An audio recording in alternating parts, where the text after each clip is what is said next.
There I was, a lone trucker, cruising down the deserted road with only my truck and the darkness as companions. But things took a turn when I spotted headlights in my rearview mirror, a pickup truck closing in fast like a wild beast ready to pounce. That pickup wasn't just tailing me, it was getting closer and closer. I slowed down to let it pass, but it stayed behind me. The car started to speed up, closing in relentlessly. Suddenly, it began ramming into the bumper of my truck, as if determined to scare me to death. I tried to accelerate, took sharp turns, but nothing worked.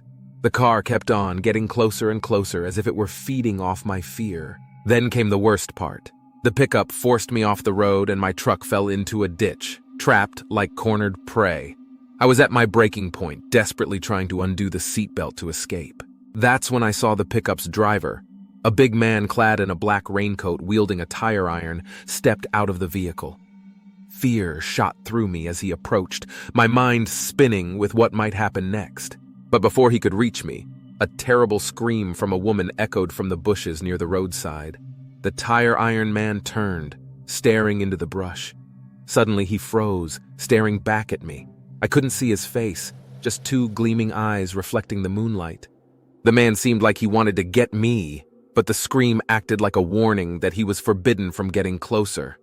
Looking nervous, he banged the tire iron on the asphalt and very slowly turned and walked back to the pickup, speeding off as if he were fleeing from something much worse than me. Finally, I managed to free myself from the seatbelt and get out of the truck. I screamed for help towards the bushes, but the silence was deafening. No one appeared, no one responded to my desperate call. With my heart pounding wildly, I closed the truck doors and ran towards the nearest gas station. I must have run for about 20 minutes, praying to find help. When I got there, I told my story to two employees who called the highway patrol. After about half an hour, a car arrived to tow my truck out of the ditch, offering help and safety. But I declined. I wouldn't leave that gas station until the sun rose and the darkness was dispelled. I pulled my truck into the roadside rest stop.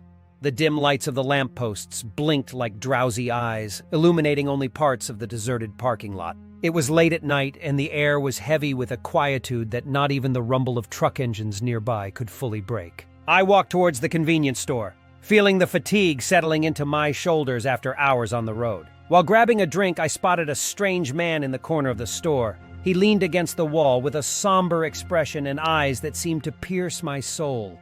His eyes gleamed in the darkness like two smoldering embers. I tried to ignore him and focused on paying for my coffee, but something drew me closer to him. His voice was soft but cold like the cutting night wind. "You've been on the road for a long time, haven't you?" he said, as if he already knew the answer. A chill ran down my spine. "Yeah, I'm a trucker. How do you know?" He smiled, a smile that didn't reach his eyes. "I know many things, my friend. Things most people don't notice." I backed away, uncomfortable with the conversation. "Sorry, gotta go, got a schedule to keep." But he persisted, seeming to take pleasure in my discomfort. "You carry more than just cargo in your truck, don't you? You carry the weight of your choices, the weight of your secrets." My steps faltered. How could he know? "You think you can escape your past, but it always comes back to haunt you," he continued, each word like a drop of ice down my spine. I recoiled, trying to convince myself he was just some crazy person, but something about him made me hesitate. "Who are you?" I managed to whisper. He leaned in, and I caught the scent of must and decay emanating from him. "I'm just someone who sees what others don't, someone who knows the darkest secrets of all." A rising panic gripped me. Who was this man? How could he know about my past? "You can't escape," he said, his voice hissing like a nightmare whisper. "It's coming for you. What you've done can't be erased."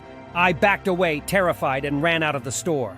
The cold night air cut my face, but the chill that spread through me was deeper than any external temperature. I got into my truck and started the engine, trying to push away the disturbing thoughts echoing in my mind. But no matter where I looked, the stranger's face remained like a shadow in my mind. As I drove down the dark road, every shadow seemed to twist and morph into the sinister face of the stranger.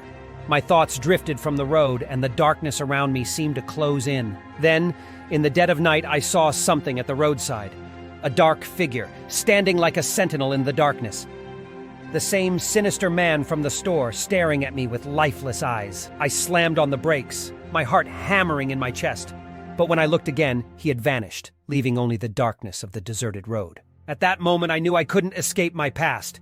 He found me in the form of that ominous figure in the night. I was driving down the deserted road with only the sound of my truck's engine echoing in the darkness of the night. The lights from the lampposts seemed to dance along the asphalt, illuminating the loneliness stretching out before me.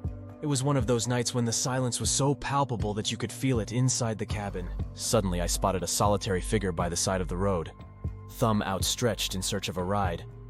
Instinctively, I eased off the accelerator and slowed down. The guy seemed helpless in the darkness, and a pang of compassion struck me. After all, I've been on the other side, hitchhiking to get somewhere. I'll give him a hand, I thought to myself as I reduced speed and pulled up next to the stranger. He had an odd air about him, something indefinable that made me a bit uneasy. But I brushed aside my instincts and unlocked the passenger door. "Where are you headed?" I asked, trying to sound friendly. The man smiled, but it was a smile that didn't reach his eyes, which remained hidden in the shadow of his cap. "Anywhere you're going, buddy. Just need to get out of here," he replied in a soft, almost whispered voice. I shrugged, deciding not to dwell on it too much. He was just another solitary traveler like me. There was nothing wrong with that, right? The silence reigned in the cabin as we continued down the dark road. I glanced over several times, trying to catch a glimpse of the man's face, but the darkness was so thick it seemed to swallow everything. I tried to make conversation a few times, but his responses were short and evasive. He seemed more interested in looking out the window, as if searching for something in the darkness outside. Then suddenly he spoke, breaking the tense silence between us. "Ever heard of the legend of Death Road?" His voice was low, almost a whisper, but it carried a sinister weight that made me shudder. I swallowed hard, feeling a knot form in my throat. I had heard of the legend, a scary story about a cursed road where travelers disappeared without a trace. "I don't believe in urban legends," I murmured, trying to sound more confident than I felt. The man chuckled, a sound that echoed through the cabin. I glanced at him, and he seemed to find me foolish for not believing. "Maybe you should," he said, his voice now laden with a veiled threat. And then he started singing a song with words of death very quietly, and put his cap over his eyes as if he were sleeping, resting his head against the door. That's when I decided I would stop as soon as I could to try to get rid of the passenger. I spotted a gas station and pulled over the truck. The passenger was motionless, seeming to be asleep. I got out of the cabin and slammed the door hard, trying to wake him up, but he didn't budge. I walked away and entered the restaurant to use the restroom and grab a coffee. As I sat at the counter, I kept glancing back at the truck, hoping the passenger would wake up, but the vehicle remained intact. Nothing stirred inside. I didn't give up and silently prayed for the passenger to wake up so I could come up with an excuse to get rid of that weird person. Every passing second increased my anxiety, but it was futile. I took a deep breath and returned to the truck. When I opened the door, the cabin was empty. There was no one there. I looked around, searched the area, but it was completely empty. I had no doubts. I started the engine and quickly drove away. My body was full of adrenaline. How could the passenger have left the truck and disappeared? It was impossible. From that day on, I never gave strangers a ride on the road. And every time I passed by Death Road, I remember that strange man wandering in the darkness.